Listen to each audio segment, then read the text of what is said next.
Maggie Gallagher, and I'm the executive director of the Benedict 16th Institute. And we're here, among other things, to learn more and celebrate the resurging Catholic culture in Houston and the people who've helped make it happen, but in particular to honor the new B16 Teen Writing Fellow who won a contest put together by Sarah Cortez and the Catholic Literary Arts, and which was judged by our poet in residence, James Matthew Wilson, who I never tire of repeating the thing that Dana told me privately and just rang about in my head since, that Dana Gioia says James Matthew Wilson is the future of Catholic letters in America. And we certainly, to all of us who are familiar with his work, that is an accolade well earned. Archbishop, could you lead us in prayer? Sure. Welcome, everyone. So glad you joined us this evening. Let us bow our heads to give thanks to the one who makes this all possible. In the name of the Father, and of the Son, and of the Holy Spirit. Amen. Good and gracious God, we give you thanks for the blessings you have poured into our lives. We give you thanks, first and above all, for the gift of your Son, who came to set us free from sin and death on this day when we celebrate the exaltation of his holy cross, the instrument of torture and death that becomes the instrument of life for us, paving the way to eternal life with you. We give you thanks for the talents with which you have imbued us, and for all those who use those talents to give you glory and lead more souls closer to you, that they might know your truth, love, and goodness, and come to be saved. Bless our time together this evening. Bless all we do, that it might be for your glory and the proclamation of the gospel. We thank you for all those who contribute to the good of the church, who contribute and support for our Benedict XVI Institute, and in particular for Samantha Court, whom we celebrate this evening, and continue to bless her that she might do so much good for you by touching others with your message and poetry. We give you thanks for these and all the blessings you give to us through Christ our Lord. Amen. In the name of the Father, and of the Son, and of the Holy Spirit. Amen. Samantha, I want you to just have a chance to kind of meet the Archbishop here. Do you want to say a few words to him about what the Teen Writing Fellowship means to you? Sure. To me, the Teen Writer Fellowship was a really blessing experience. I was able to be around young Catholic writers who had the same ideals that I had and who had the same morals that I had. And it's really special to be able to share something like writing, which I really love, with Catholics who are around me. It was a really special experience. Well, thank you, Samantha. We're gonna return to you, Archbishop Cordileone. Unfortunately, well, I know he's got a lot on his plate right now, so I want to say thank you, and as always, and let you go. So we'll move on with the rest of the program. I just want to add in front of everyone my words of thanks and congratulations to Samantha. This is so encouraging to us in a time when humanities in general is on the decline, and there's a growing lack of appreciation for how important the humanities are, and especially writing, and I would say in particular poetry.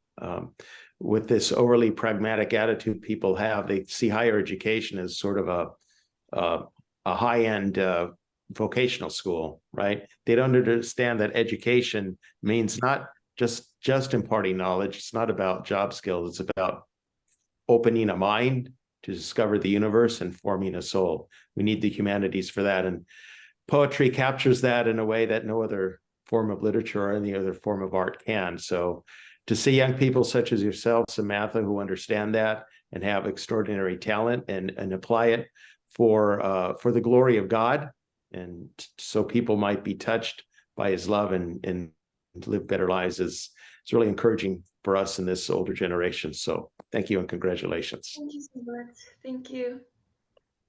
Okay, so I have to drop off We love you, now. Archbishop. Thank you so much. Goodbye. Bye-bye. So that was recorded, Samantha, so you can play that again sometime if you want. And you're a little bit down and want a little encouragement.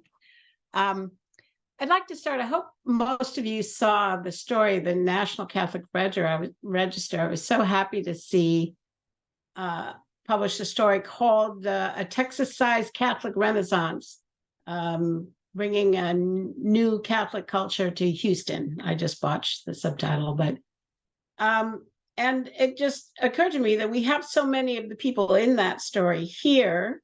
We're going to give you the flow of the evening. We're going to start with a conversation with James Matthew Wilson, who, in addition to being our poet in residence and the judge of this contest, and the future of Catholic letters in America as a scholar and a poet, is also the co-founder of the new University of Houston, University of St. Thomas, St. Thomas at Houston, creative writing MFA, Catholic creating writing MFA, which is unlike anything else in the country, where all of the arts programs, but creative writing programs are being repurposed from the deep purposes of literature and art to a monomaniacal lens on boring repetition of social justice means in every piece of work. That's just my opinion, but I think there's something to it, because when James opened this up, he and Joshua Horan of Wise Blood Books just found a massive outpouring of interest in that. So let me start. We're going to talk to James. Sarah was here. She had to go, so hopefully she'll come back, the founder of Catholic Literary Arts and the sponsor of this poetry contest we're celebrating the winner of. And then we're really pleased to be joined by Dr. Debbie Haney, who is the superintendent of schools in the Archdiocese of Houston. She will introduce our two poets formally. But I'm going to first dragoon her into telling us a little more about what the Archdiocese is doing, because I wasn't really aware until I learned that Samantha Court was the poet laureate of, I gotta let in, was the poet laureate of the Houston Archdiocese. I'm like, wow, Houston has a poet laureate, Archdiocese has a poet laureate. That's pretty cool. So, James, why don't you start by telling us what is your perception of what's happening in Houston now in terms of Catholic culture? And are you surprised that it's happening in Houston? So, first of all, good evening, everybody, and congratulations, Samantha. It's great to be here with you tonight and to see you again. And great, I'm so grateful that everybody joined us tonight for this celebration. Am I surprised that things are happening in Houston? I most certainly am. When it's hard to know where to begin, especially because I don't like to repeat myself endlessly. But I will have to say something again that I've said multiple times before, and that is 3 years ago when Joshua, Ren, and I decided to start this Master of Fine Arts program, which really meant Joshua asked if I would be willing to go along with this plan. And I said yes, because I did not expect it to ever happen. So there was no harm in saying yes, because that's like saying, yeah, if you win the lottery, I'll go to Hawaii with you. It was yes. So I did not expect anything to come of his scheming over a dinner at Sarah Cortez house in Houston. I merely said yes to be polite, and because up until that point he had been my publisher, so I felt an obligation to say yes. And but suddenly the University of St. Thomas, which I had known very well for decades because of their Center for Thomistic Studies, one of the leading places in the world to study the philosophy of St. Thomas Aquinas, I had always admired that university, but I never expected to have anything to do with it.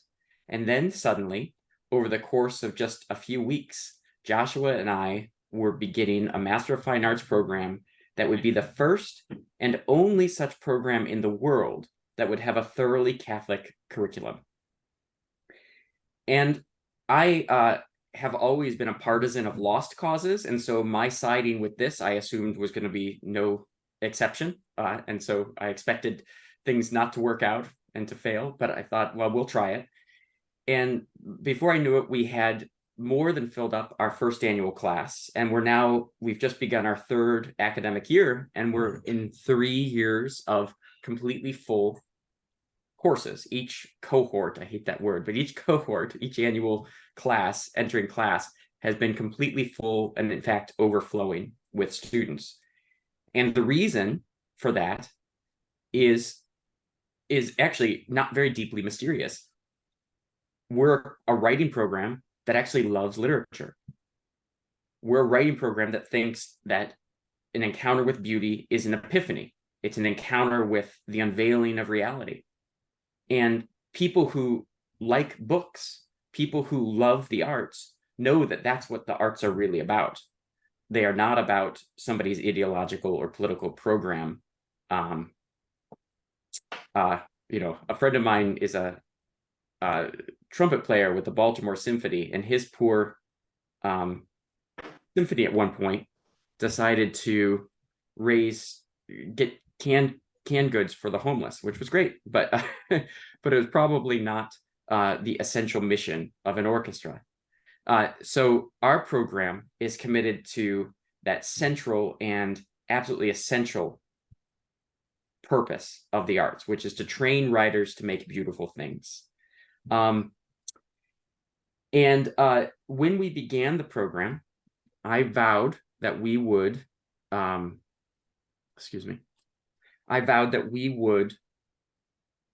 not just create another graduate program, but that we would do something that would reach every Catholic in the United States, and that would be 11 for the entire culture. And so we had hoped to start the program, and soon enough to start a center that would become a sort of institutional hub that would lead to different programs that would reach everyone in the world. At least as many people in the world as we possibly could, every age in the world. We wanted to have programs for young people. We wanted to have programs for people who were otherwise occupied, but just wanted to deepen their appreciation of literature a little bit more, or to get some experience with writing. And then, of course, the MFA program itself has reached people both worldwide. We've had students in Dublin and Tel Aviv, and even strange places like Houston. And we have reached every age group. In our first graduating class, we had Father Phil Flott, a retired priest in a Nebraska diocese, and he completed the program at age 79, and of course is flourishing and publishing poems left and right in different magazines. We also had a cloistered Benedictine monk who lives out in a monastery in the desert outside Santa Fe. And because of the unique structure of our program, where we're mostly, though not exclusively, online, he was able to complete this graduate program with us, even though he is living out his monastic vows in that monastery. So we've been able to reach a lot of people, but we wanted to reach more than any one graduate program could. And so I had sketched out our long-term plan for reaching especially the young, and I want to say more about that later tonight if we have a chance. And as I was sketching out what I was hoping we would do at the University of St. Thomas, I realized that someone else was already doing. And it was the first person I had invited to be on our visiting faculty. And it was also one of the people who, even though she was on the visiting faculty, applied to become a student in the same program which she served with the faculty. And that was none other than Sarah Cortez. And when I contemplated what Sarah was doing at Catholic Literary Arts in Houston, I realized that she was already doing many of the things that I had hoped in the long term we might be able to start doing. And so thanks be to God, we've been able to partner with Sarah, and through her initiative and the great Fearless Catholic Writers Camps, the High School Writers Institute, and the other kinds of workshops and short courses that Catholic Literary Arts is running from and in Houston, though many of them are online. She has been able to already help us fulfill our goal of reaching Catholics at every age and across the country. And so it's just been a delight to have her associated with the program. It was from the very beginning, of course it was, because she's a very dear person, but it was also a great delight to realize that just by partnering with her, she had already done so much of the legwork to make this great dream come true. And so we're just thrilled for that. And it was my great honor this summer, as part of cementing this partnership, that we could host her programming at the University of St. Thomas. And then I was able to come and spend 3 days with the students in the program, lecturing to them, something I'm planning to do next year as well. So I'm going to turn things back. Wonderful. That should cue me up to go to Sarah, except that you said one thing and I'd like you to branch out for us a little more. When you say it's deeply Catholic, some word like that you use. And now, first of all the students aren't Catholics. Many, they're mostly people of faith. But the program itself is deeply Catholic, so a deep grounding. What does that mean? Flesh out a little more what, I'm what thrilled you try to give these students. Yes, that's a great question, and I take a lot of pleasure in answering it. So let me do it by way of contrast. If you were to apply to the typical Master of Fine Arts program pretty much anywhere in the country, you would go with a cohort of writers and you would take a workshop once a week where you critiqued each other's work. And then you would be sort of pawned off to the PhD faculty of the English department of that university to take, to take these very arcane scholarly courses with the doctoral students on things like women and property in 17th century English literature, something obscure, not quite underwater basket weaving, because in fact, maybe less worthwhile than underwater basket weaving, because at least at the end of underwater basket weaving, you can weave a basket in water. But so we don't do that. And there's no point in that, because a writer doesn't care about that stuff. A writer wants to make a beautiful work of art, make a story that's compelling to people, learn how to write a line of verse, to just do good work, as Jacques Maritain always said. So what we did was constructed a 10-course curriculum that, out of the very heart of the church, would form, not simply inform, as in impart knowledge, but do a full intellectual and spiritual formation with our students so that they know how to think out of the heart of the church, not merely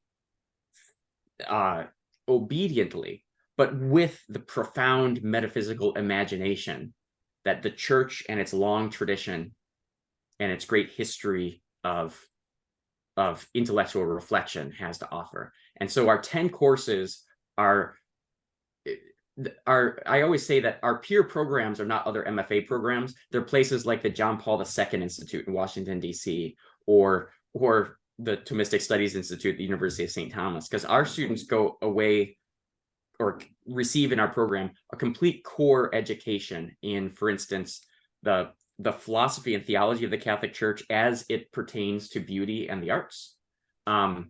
They study the great works of the Catholic revival in the United States and in Europe. And they also go way back to ancient literature. Every student in our program is going to study over the course of a semester Virgil, St. Augustine, and Dante. And so that, coupled with studying Plato and Aristotle and Thomas Aquinas and Benedict XVI, they're actually going to be fully equipped both to teach and to share with the world this great tradition in myriad kinds of ways, but they're also going to be formed in such a way that this vast, truly cosmic, this vast tradition is shaping how they look at the practice of art and how they look at the practices of their craft. So and so there's so much more to say beyond that. I'm struggling to figure out what I want to say next, but I'll say one thing, or well, two things. The way we formed the curriculum was simply asking, what does every writer who wants to be serious need to know? And there's an answer to that. It doesn't take long to come up with the answer. And that's what our curriculum was built on. And one other aspect, and this is the last thing I'll share before turning things back over to you, is every one of those courses is designed to make the student a better writer. So let me give you a quick example. I'm teaching our philosophy of art and beauty seminar right now, and all those students are going to be reading Plato, Aristotle, Sir Philip Sidney, Thomas Aquinas, Hans Urs von Balthasar, and they're going to be engaging those philosophical, theological, and literary critical texts. They're going to be writing about them, but they're not going to just write, they're not going to write some arcane scholarly paper that will only be of interest to 5 people. We throw down the gauntlet with our students so that everything they read in our curriculum, they're challenged to write essays and reviews that would introduce these works to a lay audience. Because what we need our students to do is not only to write the next great poem, the next great short story or novel, we need them also to prepare a climate of opinion. People's interests in what they read and their ability to receive good books is conditioned in part by having their own critical sensibilities opened to these things. And so our students are being trained to be both, or being formed, I should say, to be both original creative artists, but also great interpreters of literature to the church and to the world. I think that is so essential for our work, because we live in as the Archbishop sort of indicated, we live in an age of decline and increasing illiteracy, but people still have souls and they can't get rid of them no matter what they try to do. And so we have to find ways to open up those souls to the kind of profound reality that literature can communicate. But we have to find the key for those souls to even for them to even give these great works of art a chance and to be moved by them. And so we want our students to be doing not just a few things well, we want them to be doing many things well for the sake of the culture. Well, one of the things that I'm struck by, you in the National Catholic Register, it relayed, I think, from a speech you gave, that the significance of Dana Gioia's The Catholic Writer Today in your work. And Sarah had the same experience. And I had a slightly different experience, because for me, it was a kind of meeting of my small mind with his great mind, because I had been going around and asking, I started getting interested in this. I was like, with everyone I met who is Catholic, I would say, who's the greatest living Catholic novelist? Mm-hmm. And the great truth is only one of about 200 people I asked could even name a living Catholic artist, right? And so it seems to me that one of the things you're doing in this educational process is building or recovering a modern English-speaking Catholic canon of literature. Mm-hmm. Is that something you would agree on? I mean, I would. It's the canon's not the first term I would think. What it's building the phrase I always use, and forgive me for stealing a great line from W.H. Auden and then using it so often that it's almost as if I'm making pretenses that it's mine. But Auden, in his poem on Sigmund Freud, he said that Sigmund Freud formed a whole climate of opinion, which if you look at America in the 1950s, you can say that again. I love that phrase, climate of opinion. One of the great challenges of the church in our day is that a kind of reductive materialism is not something anybody studied in school. Very few students are reading Rene Descartes or Thomas Hobbes or John Locke. It's in the air they breathe. It's in the air we breathe. And so we need new oxygen. And so changing the climate, it's not so much about, it's not primarily about just rebuilding up the canon. It's creating a place where a canon is even a meaningful thing in the first place. And then we'll talk about the canon. This is a digression, and I'm going to get to Sarah in 30 seconds. But I just discovered a really interesting novel by a French Catholic I'd never heard of. She's a woman named Laurence Cosset. Are you familiar with her work by chance?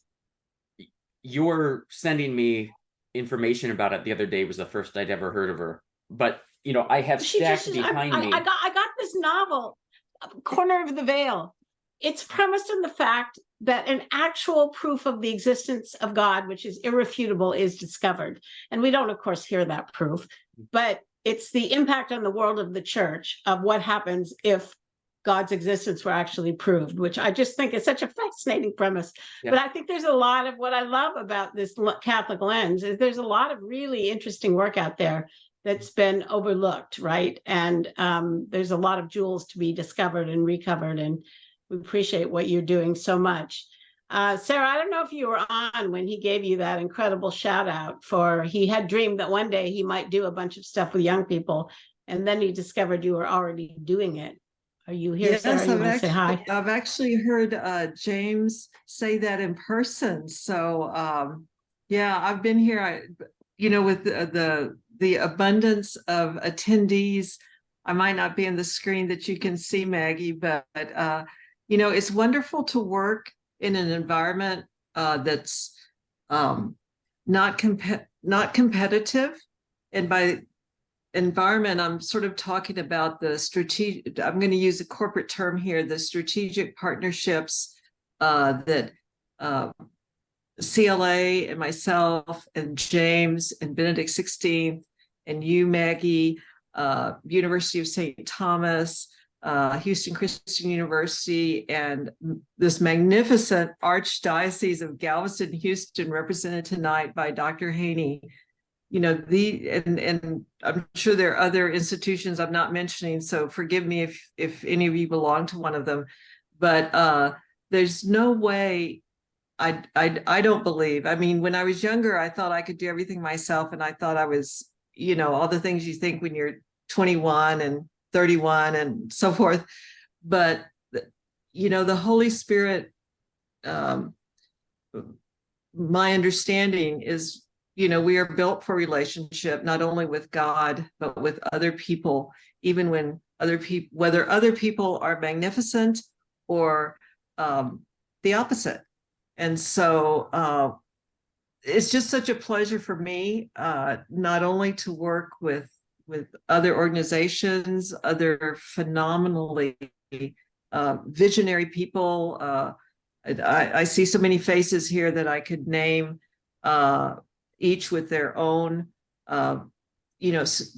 incredibly magnificent visions for what can be reached, whether it's with younger people, teens, elementary, adults. I know when I why don't yeah go ahead. Go ahead. No, I wanted to maybe you could tell us, but we don't all know. So tell us about what Catholic Literary Arts does, and in particular about the programming that led to this teen writing fellowship that we're going to hear a poetry reading from tonight. Sure. And I'm looking forward also to hearing so much. I do want to say Maria Jesko showed up. Our honorable mention has showed up. Yes. Yeah. Okay. So our mission statement is to guide, train, educate, and mentor Catholic writers of all ages. All of our programming is open to all people of goodwill, and we go forward in our mission with both virtual and in-person classes. We also have a very thriving critique group. I think we have 5 right now, critique groups that being a CLA member opens you up to joining. And then we have this really robust youth series of youth programs, you asked that I speak in particular about the teen ridership program. So I've thought of this program as a way to begin instituting on a more formal basis the career steps that one needs to have, or most people, maybe one doesn't need to have them, but they help with a writing career. And just a little bit of personal information. I was raised Catholic, but I was away from the Catholic Church for many, many years. And most of my literary career, most of my books were published during that time. And I worked for several publishing houses and regional boards and statewide organizations and so forth, literary organizations. And so I got to observe what the quote unquote typical career paths are for writers. And when I looked at writers of faith, of course, I was back in the Catholic Church, I realized that industry knowledge was not widespread, particularly among writers of faith. So we Catholic literary arts exist to be a home for writers and help with all these situations. Oh, that's wonderful. I'm tickled to watch everything unfold with you and for you, Sarah, because in part because you will remember I first met you when the art, right? We had just launched the relaunched the Benedict 16. I'd come on board, and the Archbishop sent him on a little media tour, and he I believe it was a Catholic Answers radio program. And afterwards he said, there's this poet, she wants to start something for poets. Can you contact her? And she had called in and asked him what for advice. And he, of course, probably having no theory about how you found a writing fellowship program, gave you very good advice and said, make sure you have a chaplain. So, as I recall. So it's been a wonderful friendship since then, and just wonderful to watch all one very busy and tired lady can accomplish in a second blooming late in life. Speaking of which, I give a shout out to Roseanne T. Sullivan, who is the writer of the National Catholic Register piece and our Facebook editor. And Dana just sent me an email saying that she is the de facto historian of the New Catholic Revival. So, Roseanne, we always love it when you come. Let me invite Dr. Haney on, because I know James and I know Sarah. I'm just thrilled to get to know Dr. Haney. Can you say hello, Dr. Haney, so you pop up on our speaker screen here? Sure. Good evening. My name is Dr. Debbie Haney. I'm the superintendent, secretariat director, and superintendent of Catholic schools for the Archdiocese of Galveston, Houston. And I'm very honored and pleased to be with you. Well, we're going to call on you to introduce our teen writing fellow, Samantha Court, and our honorable mention, Maria Jesko, in just a few minutes. But first, can you tell me a little bit about what's happening in the arts in the Archdiocese of Houston that you're aware of? I can tell you what's happening in the Catholic schools for sure. Okay. And so I know that we're very grateful to Sarah Cortez and her work with kind of started at one of our elementary schools, St. Francis de Sales in Houston. And we had a poetry contest there, and a good friend of Sarah's invited her to be a judge, and then things just kind of blossomed.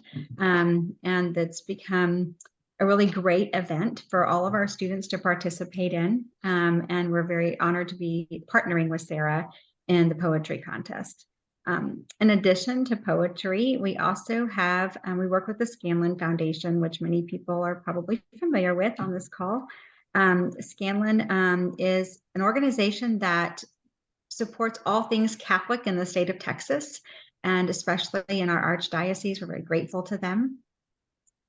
We are currently in the process of working on extending what we do in the poetry contest to the arts and to music. And so Larry Massey and I are working on developing a plan for artists that are in the visual arts or in the musical arts, performing arts, to create something similar to the poetry contest so that we can have kind of a revival of Catholic sacred art and music in our archdiocese and really highlight the beautiful talents of the students that we have in our schools. So that's kind of what's That happening. is just very exciting. I went down, Larry Massey brought me down, and Sarah actually took me all around. And one of the places was to the co-cathedral, and where I met with the music director. And my understanding is that in the archdiocese, things like Gregorian chant workshops are run through the diocese. And I don't know if any of that has trickled down into the schools or not. Is that one of the things you're working on? There have been a couple of schools that have embraced Gregorian chant. The students on the poetry winners tonight can also talk about that at St. Teresa's Catholic School. It's one of our classical schools, and they certainly do embrace Gregorian chant. We have another classical school in our diocese that does the same. And our music teachers have been also learning from the music director at the co-cathedral. She's been doing some in-services for our teachers to expose them to all types of sacred music. So certainly chant is one of those. So I have a feeling we'll see it come up in other schools as well, just as a form of praise to God and a beautiful way to worship him. Yeah, and the truth is, see, this is something that the Archbishop has really pointed out to me, and which I've seen when I've attended some of these workshops. We have a theory that children should be singing, we should have children's choir, and they should sing childish music. And what happens is when the kid turns around 7 or 8 or 9 at the oldest, they're like, I don't want to do that anymore. That's baby stuff, right? It's sort of almost imprints the idea that the liturgy is for young children. And whereas if kids as young as 5 or 6 learn Gregorian chants, they're learning, first of all, they're very good at picking it up because it's a language essentially. And the younger you start languages, the easier it is to do. But secondly, they're doing something adult and grown up. And so, and it's kind of beautiful to watch. But anyway, I look forward to hearing more about what Houston is accomplishing in the arts. And thank you for joining us, Dr. Annie. Sure. And I will add to that there are some Gregorian chant workshops being hosted by the Archdiocese. They talk about it on Catholic radio show that we have in Houston. And so there are adult classes also as part of the offerings at the Archdiocese. And those have been extremely well attended. So it's making a comeback right now in Houston for sure. Well, that's so wonderful. And the schools are doing well?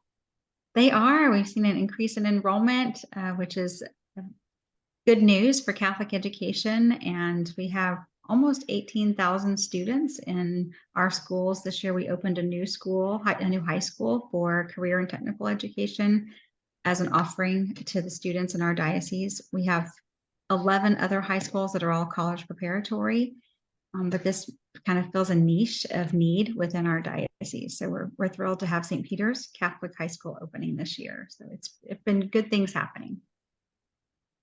Well, congratulations. I'd like to invite the audience if you have any questions. Roseanne, I see that you asked, can people name Catholic artists now? And I don't know, because I haven't really been going, I stopped going around asking people that. But I think there's more work to do. The one thing I will say is that the Benedict 16th operates on a theory of culture, which I learned partly in the 90s from David Blankenhorn when I was working on the problem of fatherless America and marriage, and partly from my years when I was fighting gay marriage, and I just watched how the LGBT community sort of did what they do. And my sense is that the most significant thing that we have done is shown that we can raise the profile of an extremely gifted Catholic composer, Frank LaRocca. First, see, and this is the key, first within the Catholic community, we have to value our own artists and care about them. And I like to say, if we can't pay anything else, we can pay attention. And now we're beginning to see the loop back of, like just the theory that you can commission great art again from the bosom of the church. It can find audiences by moving through the cathedrals before winning the respect of secular arts elites and ending up in, at the Lincoln Center. And that's the kind of process that we're seeing happen. And it starts first with Catholics valuing our own artists, because no one else is going to do it if we don't care. And it's very hard. When I was in college, I debated a topic: the true artist needs no audience. And that's about the falsest thing. I can't remember what side I took then, but everyone works better in community. And as Dana Joya told James Matthew Wilson, you shouldn't have to do this alone. So all of you in the audience here, it's like what they say in AA: just by showing up here, you are in fact playing an important role in sparking a new renaissance, because you're showing that people care about this. And that's one of the things our artists really need. So Dr. Haney, do you want to, I think we'll just introduce both of the poets, and we'll bring them in and talk to them for a little bit, and then end with the poetry reading. Sure. So, sure. Do you want And to go ahead? I'll add one more thing. The Scanlon Foundation is also having Sacred Art Live opportunities, and they open up the seminary center, and they have sacred artists come and display their work, and people can come and appreciate that and purchase it. And it has sold out the last 2 years. So there is definitely some action going on in that area. So great news. So anyway, without further ado, I am very excited to introduce our two poets tonight. So I'm going to start with Maria Jesko. Maria graduated from St. Teresa's Catholic School in 2022, and she won the 2022 Poet Laureate Award for the Archdiocesan Sacred Poetry Contest, sponsored by Catholic Literary Arts. She is currently a sophomore at Kempner High School in Sugar Land, Texas. Last year, she won 2 gold keys and 1 silver key in the National Scholastic Art and Writing Contest. Maria is a second-year varsity member of the water polo and swim teams. In addition, she is currently the student director and vice president of her school choir. Maria's portfolio was chosen as the honorable mention in the Benedict 16th Teen Writing Fellow Competition. That is an impressive list of activities and accolades for a sophomore in high school. Maria, we're very proud of you. Thank you. Maria, can you, there you go. I wanted you to say a few words so we can see you. Welcome, Maria. Hi, I'm sorry. Your video cut out for a second. Could you repeat that? We just wanted you to say hello. So after that nice introduction, they see your face and they know who's been introduced. So welcome. Thank you for coming, and thank you for the gift of your talent. Wonderful. And now we'll introduce Samantha Court, and then we'll bring you in conversation.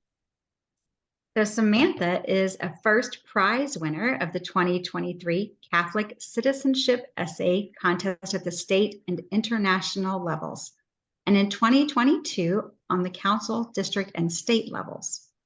Samantha was chosen as the current Poet Laureate for the Catholic Literary Arts 2023 Archdiocesan Poetry Contest as an 8th grader, and she has received many other accolades throughout her young writing career. She was also recently awarded the Youth of the Year Award for her services at the St. Teresa Parish Community and the Knights of Columbus St. Basil Council 4204. Samantha's portfolio was chosen as the winner in the Benedict XVI Teen Writing Fellow Competition. So please join me in congratulating and welcoming these 2 incredible writers. Thank you. Thank you. Say some more there, Samantha, so we see you again. We did meet you earlier, but. Thank you so much. Well, let me start with you, Samantha, and James and Sarah, jump in if you feel inspired. Tell me a little bit about your, how you came to be a poet. What is the relationship between your life, your faith, and your art?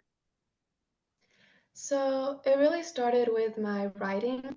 When I was younger, I wrote a lot of stories and short stories and all that.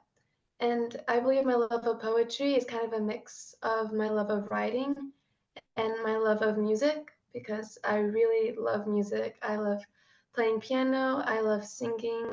I love lyrical things, words that create beautiful patterns. And when I was in sixth grade, we started really looking into poetry. And I thought it was really fascinating because it took two things of my life and it kind of melded it all together. And so that's kind of where I developed my love of poetry. So what poetry did you begin reading that inspired you to begin with? When we began reading sonnets, that was my favorite type of poetry that really inspired me. It was structured, but it also flowed. And I really liked that. We also read a lot of Catholic and religious poems about our faith. And it was really interesting to see how people are able to impact others with poems. So name for me a few of the sonnets or the poets who write sonnets that you love. I really love Shakespeare. He has all the archaic terms, and it's really interesting. And I just really love poetry a lot. Now, you started reading sonnets. Are you in the classical liberal school that Dr. Haney was describing? Are you homeschooled? When did you started reading sonnets younger than we are generally expect young people to? I graduated from St. Teresa's. So yes, it's a classical school. I'm going to jump in Yeah. and just mention that Dr. Samuel Klumpenhauer, who is become our contact, the last two CLA sponsored Archdiocesan Poet Laureates have come out of his classes. He's with us tonight. Oh, well, wonderful. Thank you so much for being here. I don't know if you want to jump in and say a few words about Samantha. I don't know if Maria is your student too, or is it just Samantha? Yeah, okay. Maria, jump in? Sure. Go ahead. So I teach grade 8 here at St. Teresa Catholic School, and yes, so Maria was a student of mine, and Samantha was a student of mine, and as there's many good teachers here, so I'm not going to claim any kind of sole credit. Mr. George, especially in grade 6, is always he's there. He was both of for Samantha. I forget if he was for Maria, but in any case, he does a wonderful job introducing them to poetry in a very lively sense. They do a fair amount of research poems even there. By the time they get to me, we read a fair amount of sonnets. We do read Dante as well. So the kids have been exposed to normally the Purgatorio.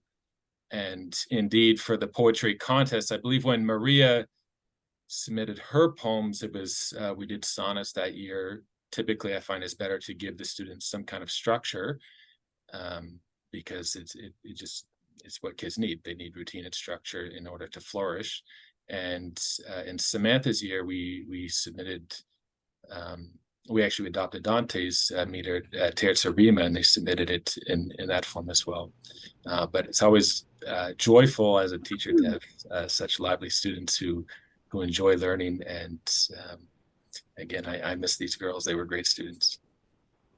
Thank you so much. Appreciate you being here. Maria, do you want to come and tell us a little bit about your development as an artist and as a Catholic? Sure. I think my love of just literature in general came from a really young age. I've always just been a big reader. And then like Dr. Oops, you're fading. Is anyone else having trouble hearing her? Try again.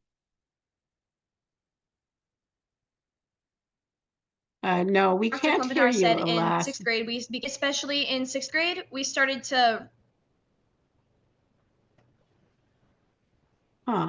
We just heard you briefly and now you're very frustrating. I don't know if there's something you can do with the internet on your end. Is it working Don't worry. now? Yes, it is working now. Go ahead and continue. You were starting to tell us. Okay. Yes, well, in 6th grade, we particularly dive deep into poetry, and one of my favorites was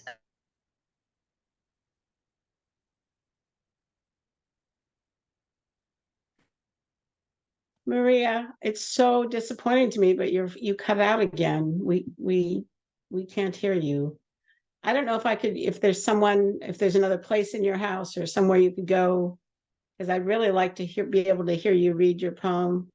All right, well, we'll try to come back to you again and see if we can hear, and if the internet we begin the gods year send up a with little the prayer. epic poem of Lepanto by G.K. Chesterton. I'll try. That's so funny. We're just getting little bits. All right. Well, we appreciate you. It was a lovely sonnet that you wrote, and I remember James Matthew Wilson saying that he was reading through the work that was submitted, and he said, I came across this perfect devotional sonnet by a 15-year-old or 14-year-old. I don't remember the age, but anyway. So there's a woman named Ariel who would like to add some praise, and maybe we'll do this before moving on to hearing the poetry. Oh, there's a suggestion that you dial in on the, we're seeing you. You might want to turn off your video because you're looking kind of distressed there, Maria. Probably everyone doesn't need that. Oh, you don't want everyone to see it. Yeah, so if you have the information, you could phone in and we could hear you that way. That sometimes works. So give that a try. So Ariel, did you want to say a few words? Unmute yourself. Yes, so we traded emails today because I talked to Kapellmeister Tom Schuster at Epiphany Catholic School, where my daughter went to, and I'm looking forward to meeting you there. I want to remind everybody here that some 1700 years ago, somebody by the name of St. Augustine said that to sing is to pray twice. And I don't know if it's because of my pre-K through high school Jesuit education, but somewhere in middle school, I was given the very hard task of reading and writing an essay about the city of God. So that sort of stuck with me. But the other thing that I like to share with you, besides the music part, is the overall artistic part of a human soul. And something that I read some time ago, I don't remember who he was in some biography or some artist, maybe from the Renaissance. But what I understand as art is the ultimate affirmation of life, is that we are alive. And just like the corporal body needs nourishment, the soul needs prayer and religion. So I want to praise you for what you're doing here, because it's something that in Spanish, I speak Spanish, there's a saying that no solo de pan vive el hombre, which means that beyond nourishment with food, you have to nourish your soul. And what you're doing here is exactly that. I want to thank you for that. Oh, well, God bless you. That's so kind of you. And we appreciate your coming. And it sounds very similar to what James Matthew Wilson was telling us too, that is wonderful to hear from you. Samantha, would you like to step forward and share with us? We've been talking about art and the importance of beauty and the importance of craft. And now we get to the most important part, where our Benedict 16 Teen Writing Fellow is going to share with us 4 poems. So if you would give us the title of the poem and say anything you want to say about it and then recite it, we would just love to hear it. Sure. Thank you so much for this opportunity. My first poem that I will be reading is called Litany for Light, and it is more of a prayer and a litany than a poem, and it is asking God to help us to appreciate the beauty of the earth, which we as humans so frequently abuse. Litany for Light. In time of desperation, hear my prayer, O Lord, who sits among the hallowed hum of angels' wings that beat and clap and drum. O Lord, hear fast this litany of despair. A world you made for us to keep and care, a world of wonder, beauty shining bright. But human hands have darkened it as night, and took much more than what was our fair share. O Lord, come lift us from our evil plight, young souls that turn from you to worldly loot, replacing Eden's fruit with smoke and soot, from belching factories, limiting our sight. For Lord, O Lord, our gaze, it has been turned from you to things of dust, to things of dirt, to wonderful at first, then mortal hurt. Teach us the hallowed lesson to be learned, and open up our eyes that we may see your face of love that watches painfully. Wow. And then, oh, sorry. Okay. Go ahead. My next, oh, sorry, go ahead. Okay. Go ahead. My next poem is actually a Shakespearean sonnet that I wrote in 6th grade. So it's actually kind of appropriate since Dr. Klopenhauer brought up Mr. George, my 6th grade teacher. And it's really special to me because it's the first sonnet that I ever wrote. It's called Faith. When sundown's fallen on each rolling wave and sits atop a glistening mount of foam, then there is hope.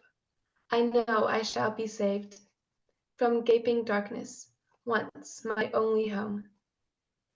And if I choose to jump from spires tall, or face a stone that blocks the only road, the angel's wings will break the spinning fall. The hand of God will lift the heavy load.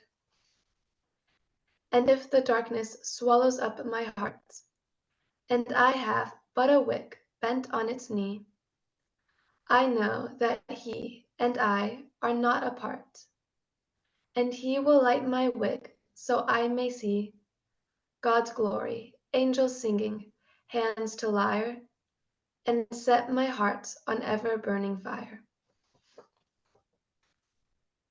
Thank you. I just should say the chat, look at the chat box before you go, because it's full of praise for you and appreciation. Thank you so much. Thank you. No, please go on. My next poem is actually about a real experience I had praying in adoration once at a spiritual retreat I went to in 7th grade. It's called Adoration. If every candle burned that night, the light would never match that of the hallowed monstrance set alight with heavenly fire and burning love. And in the golden sun of rays, our Lord looked back, as white as snow, a pure and loving, suffering face, in form of bread and brittle host. Upon my knees I knelt in prayer. The room was hushed, all noise was dead. A quiet whisper filled the air, an echoing within my head. The word of God had come that night. My soul, an empty cup, was filled. My heart burned like the monstrance bright. My thoughts grew hushed, my words were stilled. For even He had touched my heart, who sits amidst the eternal hum of angels' wings, close then apart, that beat and march and sing and drum. And when I left that fateful night, my hope restored, my being filled. This crazy world was less a fright, for I had felt what He had willed.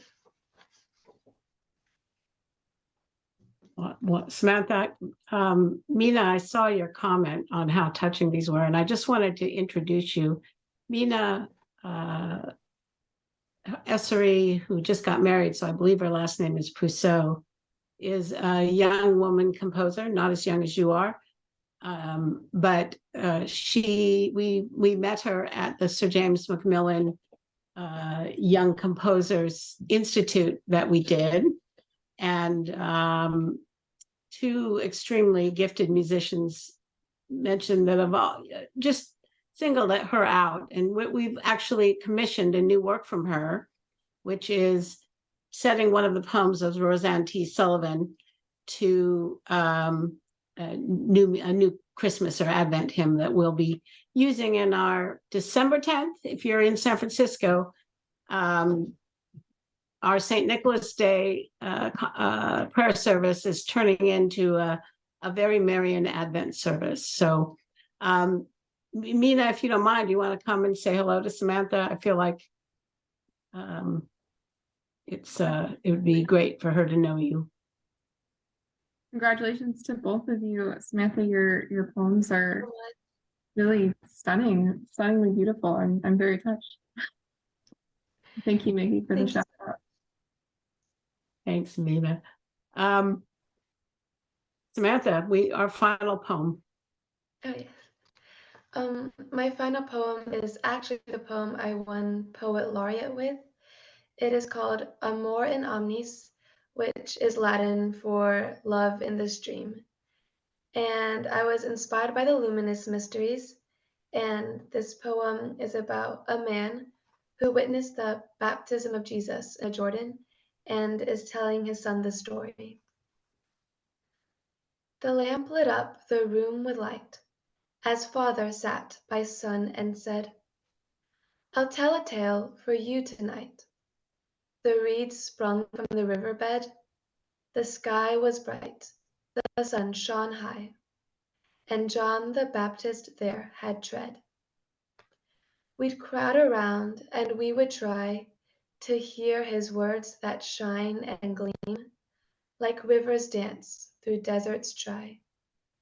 And Jordan was that bubbling stream where he'd bring those to be baptized and come out cleansed as in a dream. But what we had not realized, dear boy, I hope that you'll believe, a higher one had exercised his love in form of man who'd leave, but not before there came the day when love incarnate did achieve, as dipped beneath the waves of gray, and skies threw open, wings glowed bright, to open clouded eyes that day. Thank you, Samantha. Thanks to everyone who commented in the chat room as well. We're going to give another try for Maria, who I think has moved, and Roseanne is setting up prayers, and I hope you are too, that we'll get a chance to hear her in person. I wanted to take a minute and introduce my finest colleague, my right-hand man, one of the finest young Catholic family men and creative minds I know. Kevin, I saw you're on. Do you want to say hello so everyone can know who you are? Kevin Kakvinsky, who is our Director of Mission Advancement. Hello, everyone. Nice to meet His whole you. family has COVID, so, he could use a few prayers too. I probably shouldn't say these things in public. Sorry, Kevin. Thanks for putting up with me. Maria, you want to say hello? And are we able to hear you? Let's give it a try.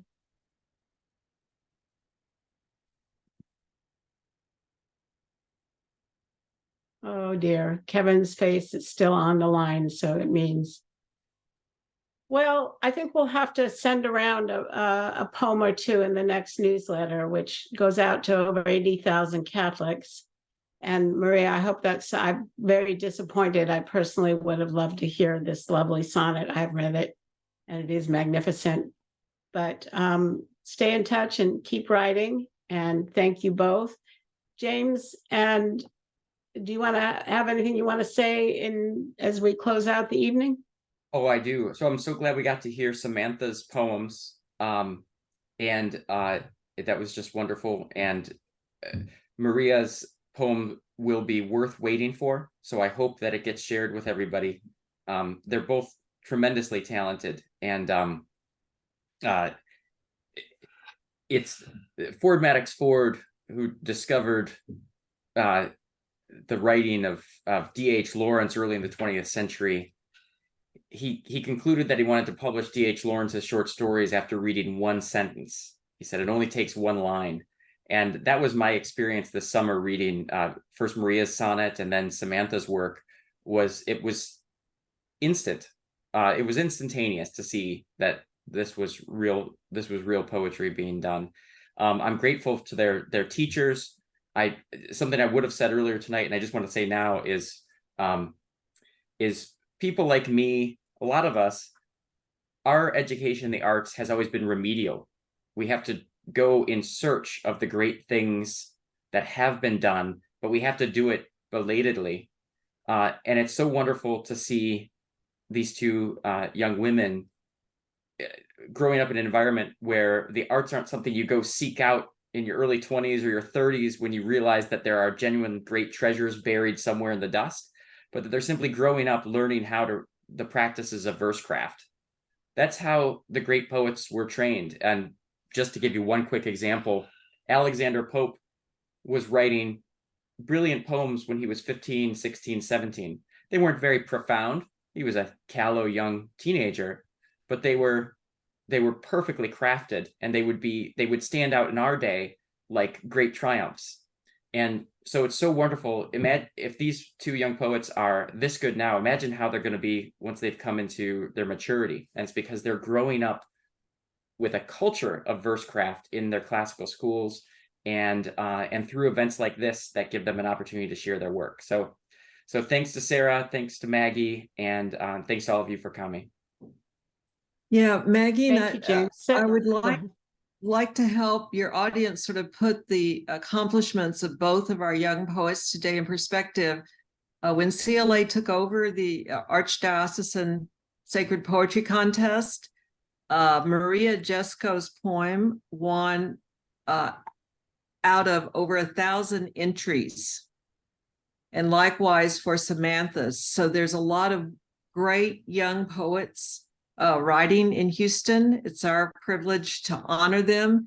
And every single poet in the middle school, 6th, 7th, and 8th grades who placed in that contest, we give a free scholarship to the Fearless Catholic Writing Camp in June.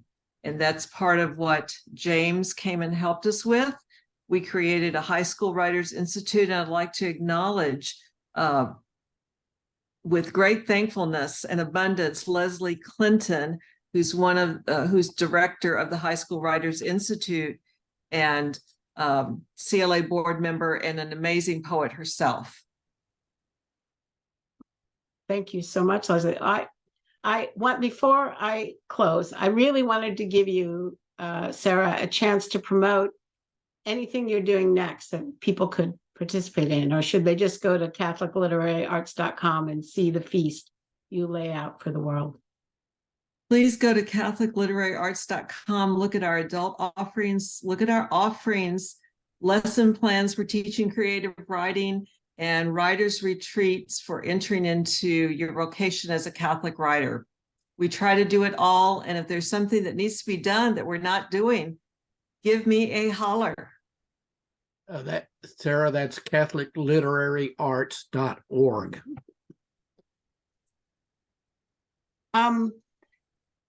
.org, not .com. Sorry, that was my mistake.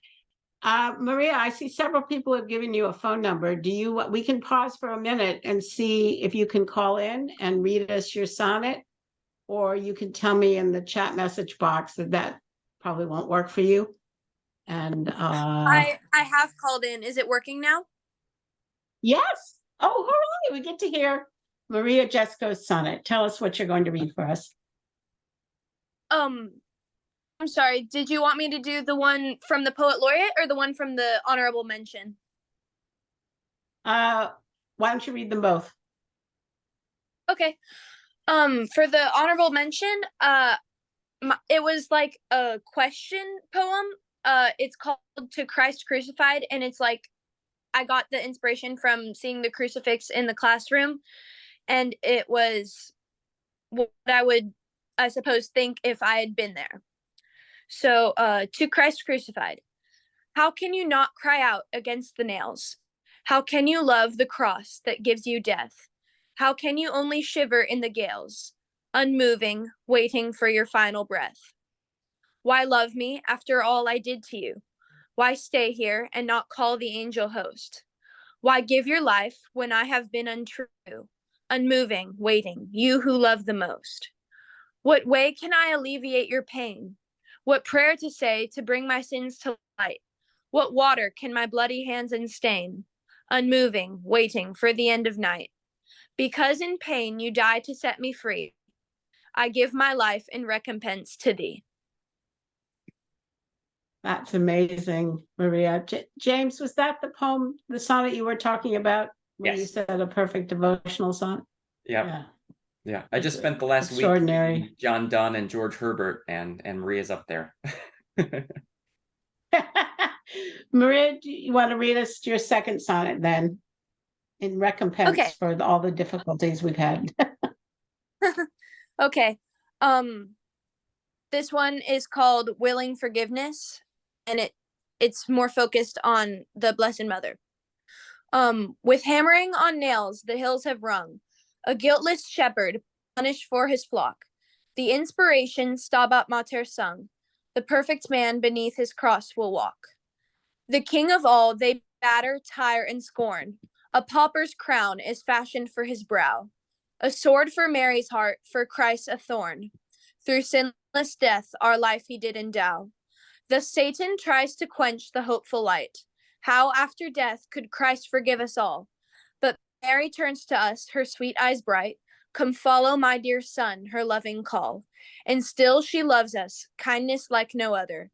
Sweet whip, sweet nail, sweet wood, sweet cross, sweet mother. Well, it's perfect for the feast of the exaltation of the cross.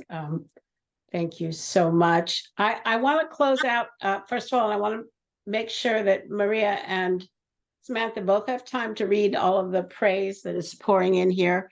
And I want to finish with a